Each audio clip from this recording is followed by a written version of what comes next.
hockey friends. Welcome to the Utah Puck Report. It's me, Jay Stevens. Glad to be here. Thank you so much for doing me the honor of clicking listen or play or whatever steps you have to take to join in our podcast here. And thanks to KSL Sports for, employing me and letting me talk about hockey. So tonight, big game. Utah Mammoth are hosting the Detroit Red Wings. Red Wings, notoriously one of the best traveled teams in the history of the NHL. They tend to always have a massive fan base wherever they go. This was definitely the case in Arizona. You'd go to a Coyotes game and you would see more Red Wings jerseys if they were playing Detroit than you would. And, I went to a few of those games and saw it in person. So Detroit is doing really well. It's not the Detroit of the last couple of years, not quite the Detroit of, those runs against Colorado where they were unreal. Both teams were amazing.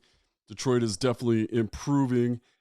Coming into tonight, it's going to be a pretty good matchup with Utah. I still kind of think Utah has the edge just based on what I've been seeing lately with the Mammoth. But Detroit comes in 33-18-6 with 72 points so far. And Utah coming in 29-23-4 with 62 points.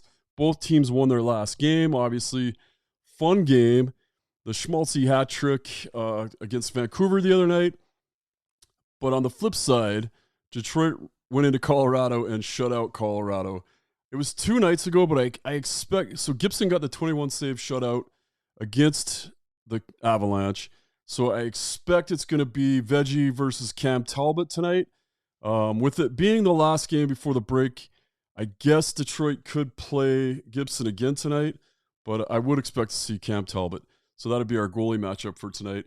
Got a little bit of a video from Bear from after skate talking about some of the, tinkering and line matchups and all that stuff. So let's check in with Bear, and we got a quick we'll listen to about 5 minutes of this, and we got some stuff to talk about with Keller as well. And then I'm going to break down something on our power play with the Utah power play that I want you to think about and get back to me and see what you think. But first, let's check in with Bear. Change in the lineup. It's a really good opponent. It's a good opportunity for us to finish strong.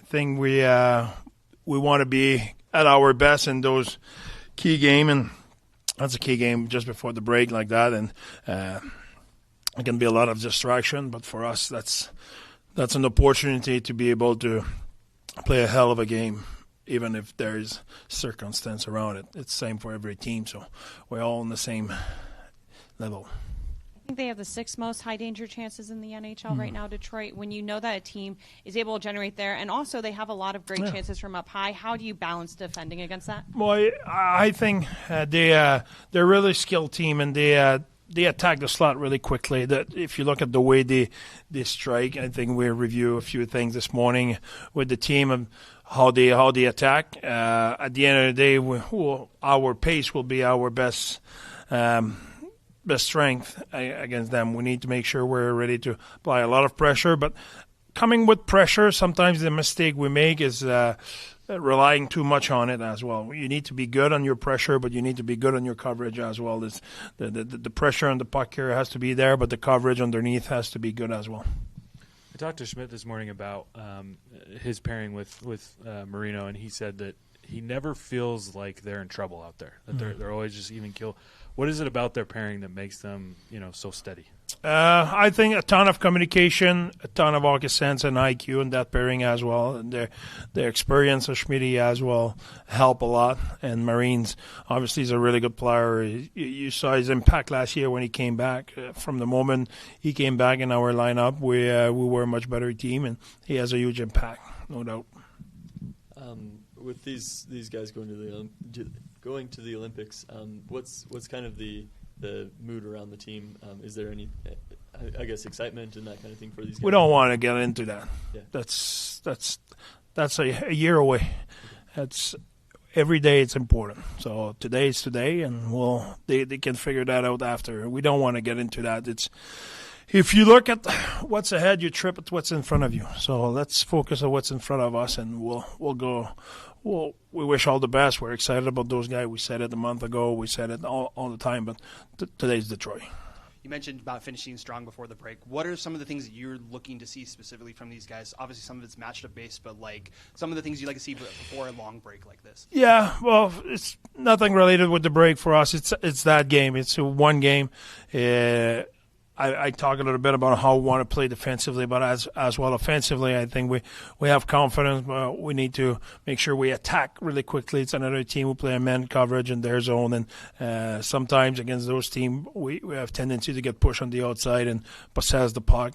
That's not what we want to do. We want to have a quick attack mindset, putting pucks at the net, bodies at the net, and go from there and possess the puck, yes. But first we need to attack, and then from there you take what's there. If it's the possession, it's the possession. If it's another attack, it's another attack.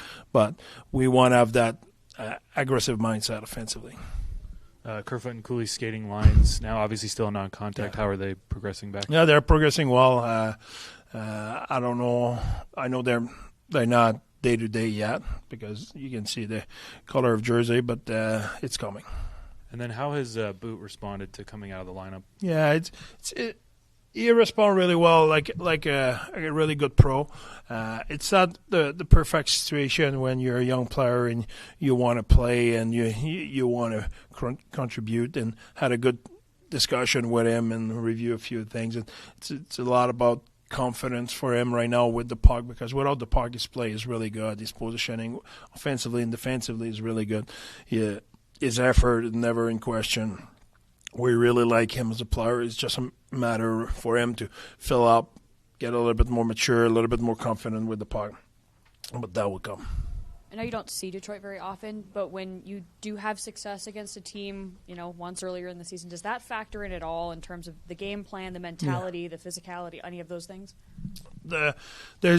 There's a few part in a game. There's the tactic. There's all the other part, the physicality, and sometimes the momentum you have, or the quality of the game you play or they play against you, that kind of stuff. So there's a part where you look tactically how they attack, how they create their chance, where was the hole in their structure. Same thing on our side, hole or holes. I think we need to look at that, but there's a lot happened since the last time we played them on our side and on their side. So you need to restart the machine. You take that 20% where it's okay, that's the way they play, that's the way we adjust. Here where the thing could be dangerous for us, and those are the things we can try to exploit. But as well, as much as we look their last 3, 4, 5 games and see, okay, what they do differently. Every team progresses during the season, everything. So you need to be aware of all of the above. Thanks, everyone. All right, so always fun to listen to Bear talk about things and break things down. I did like how he talked about the aggressive mindset going into tonight. With the victory last time they played, you got to think Detroit's going to come out firing. Utah needs to come out and play the hockey that we've been seeing Utah play. They played well against Colorado with the 1-0 game, and even some of the losses lately have been really, really good games strategically and tactically. I think where it breaks down is special teams. And, man, I get so frustrated when I start talking about special teams with the Utah Mammoth, because I sit and I watch the practice, and I sit next to Cole Bagley, and I sit next to the other beat reporters that are there, Brogan Houston from the Deseret News, and we talk about it. And we had the opportunity to talk to Bear and ask him what the problem is. And the problem is exactly what you think the problem is. It's that they're not shooting. And not to sound like every parent in the stand at a kid's game, but the goal, well, first off, the goal of your power play is to create a 2-on-1. And you want to use that advantage to create a 2-on-1 down low, or you want to use it to, get us, if you're running the umbrella, you want that strong slap shot or even a wrist shot, just some kind of a shot from the point that gets through the traffic, gets to the goaltender, and creates havoc. It doesn't have to score. Sergachev scored an amazing goal the other night, and huge power play goal for Utah, but it was not in their system the way they draw it up. And I've got a picture here. Let me see if I can pull this up, because I want to show you what the last goal. Oh, it's not going to pull it up. That power play goal, what it looked like was, it looked like the umbrella, and that's not how they were trying to set it up.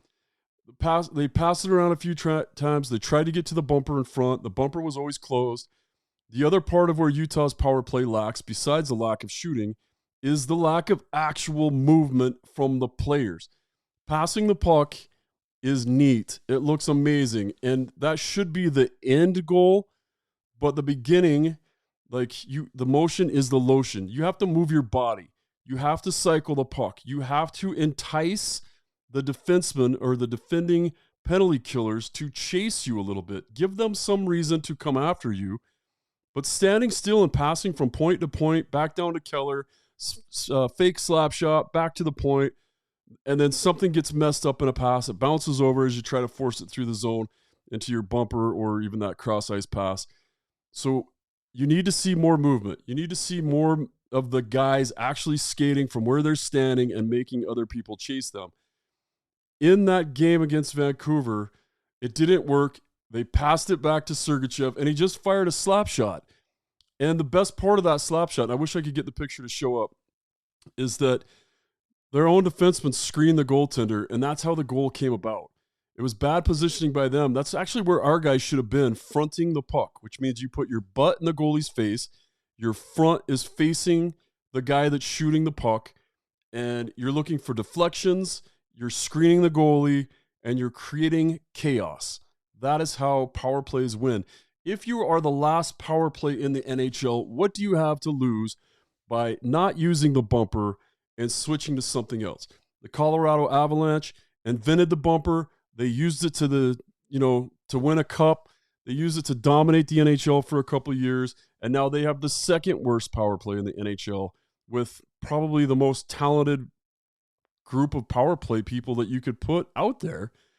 And they have the second worst power play in the league. So obviously the bumper is being well defended, and it's time to be more creative or just go back to an umbrella. It works. It worked against Utah. Tampa Bay used it. Dallas used it. That's how they picked up goals on their power play against Utah. So it actually does work to go back to an umbrella. But I guess that's just the old school Jay talking, which is weird because I still feel like a young guy. But that's definitely old school hockey. Oh, yeah, you see my shirt? See the new Mammoth shirts? Nick Archer designed those. Pretty cool. We use them for promotion, and I thought they turned out really well.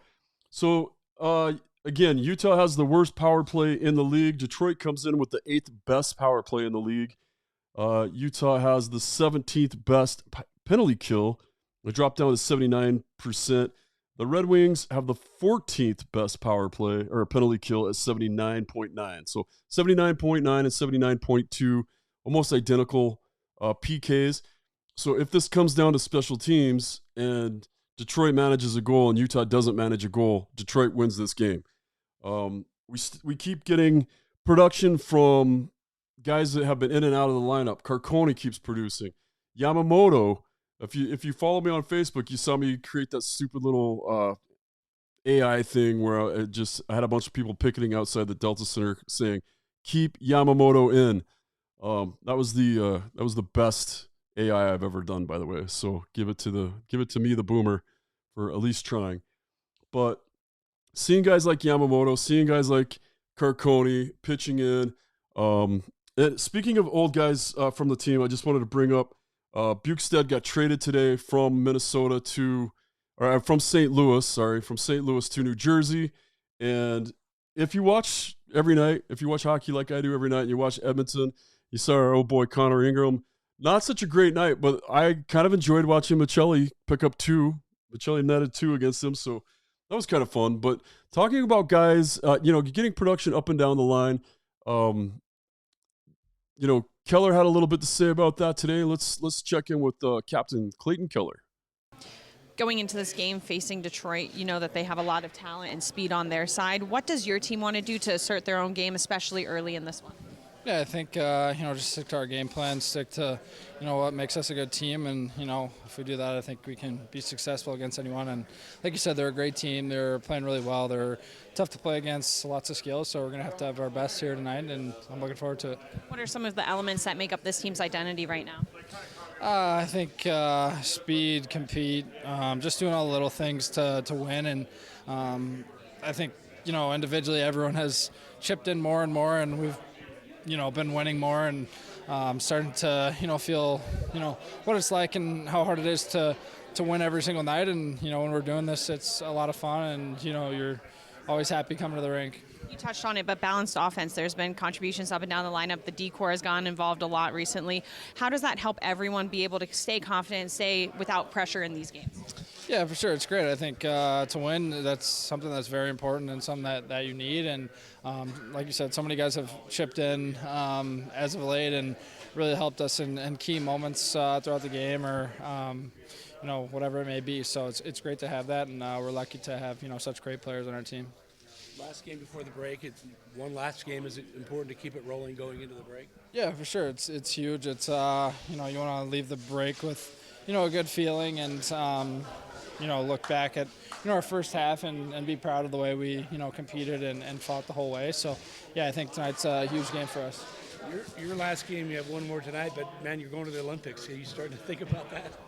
Yeah, of course, obviously. It's on the back of my mind, but I'm just trying to do everything I can to focus on tonight, and then be thrilled about leaving on Friday. I think it's funny the reporters keep asking about the Olympics. Of course, we want to talk to the players about the Olympics, but you have to focus on, like Bear said, if you look ahead of you, you trip on what's in front of you. And it's tough because they're excited about being in the Olympics, but they have to focus on the game tonight. And they have to say they're focused on the game tonight, even if they are truly thinking about the next, playing in the Olympics. Impossible. What an honor. So it's impossible not to think about, but the reporters keep trying to trip them up. You want to get them in trouble with the coach and make them talk about something that's next week? That's a good way to get them in trouble with the coach. Big game tonight. Last time these two teams met, December 17th in Detroit, 4-1 victory for the Utah Mammoth. It was the goaltender match I was talking about, Talbot versus Veggie. I think that's what's going to happen tonight. McBain with a big GWG from Detroit. Keep an eye out for Lucas Raymond, DeBrincat, and Larkin. Those guys are tearing it up this year. The line is not that tonight, though. So they did do a little bit of breaking up of the lines, which could be good for Utah. But Lucas Raymond was 60 points, and DeBrincat's got 57 points on the year. Flip that to Utah, Clayton Keller leading the team with 52 points, Schmaltzy with 51, and Gunther with 46. So it's an evenly matched game, even though Detroit's been doing a lot better overall. I think the upsurge that you've seen from Utah is going to show tonight. It's a home game.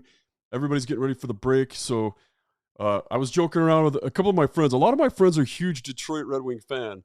So I started chirping a bunch of them, Brandon Manick and Mike McDonald. And I said it was a 7-1 victory for the Mammoth tonight. But I'm thinking in reality, I'm thinking a 4-2 victory, possibly one of those being an empty netter and having to fight off a very aggressive comeback by Detroit in the third period. I might be right. I might be wrong. Who knows? But anyway, thanks for joining us with the Utah Puck Report. We'll have another one on Saturday where we'll break into stuff, and then I've got a couple really cool episodes coming up during the Olympic break. We'll talk to some people that have played in the Olympics. I'm going to have a sit-down. I think we've got it timed out with Trevor Lewis, where we're going to have probably a really lengthy, it has to be a lengthy podcast, because we're going to get into his whole career, 17 years in the NHL, and so many memories. We're going to try to pluck his brain for all those highlights and crazy memories he's got to have from such a long and awesome two-time Cup winner. And he's just played with some real characters. He's a character himself, and now he's a family man. So we'll catch up with Trevor Lewis, and we'll catch up and see how things went for the Utah Mammoth after tonight. But for now, that is the Utah Puck Report. We'll see you next week.